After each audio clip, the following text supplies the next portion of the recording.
So let me ask you something. What if winning a year's worth of free groceries was as simple as, well, having the right name? Today, we're going to dig into a viral marketing campaign that looked like a massive success on the surface. But as you're about to see, the real story? It's a whole lot more complicated.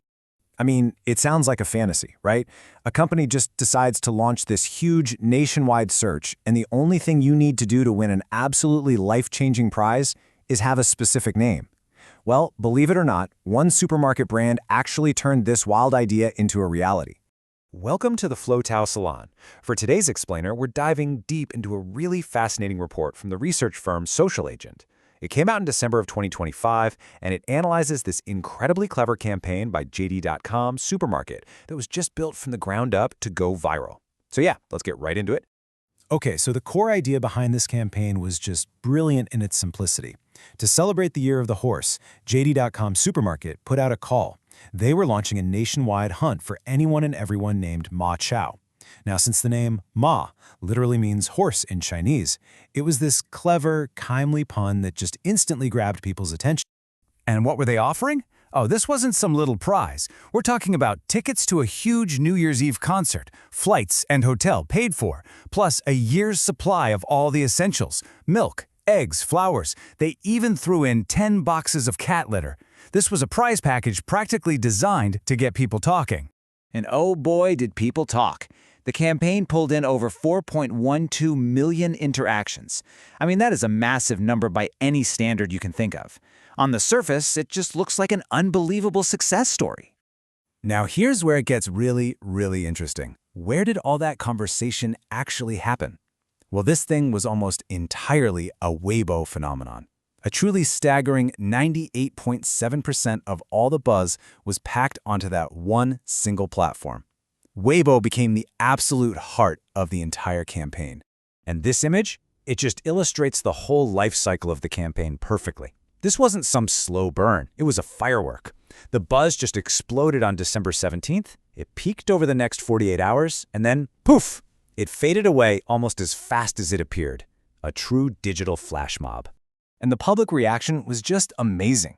I mean, people were tagging all their friends named Ma Chao. They were sharing hilarious stories. They were even making memes about the historical General Ma Chao from the Three Kingdoms period. The whole thing was fun, it was relatable, and people just loved the creativity behind it. So 4.1 million interactions. I mean, that's a number any brand would be popping champagne for. But the Social Agent report, they dug a little deeper. They started asking a really critical question. What was the quality of all that engagement? And this, my friends, is where the story gets really juicy. Because once the analysts started to clean up the data and look past those huge flashy numbers, some pretty major cracks started to show up in this big viral success story. And here it is, the first bombshell. After they filtered all the data, the report found that a whopping 97.4% of all those interactions were from junk advertising and spam accounts. All of a sudden, that 4.1 million number, well, it looks very different, doesn't it? You know, this discovery really leads us to the core question of this whole analysis.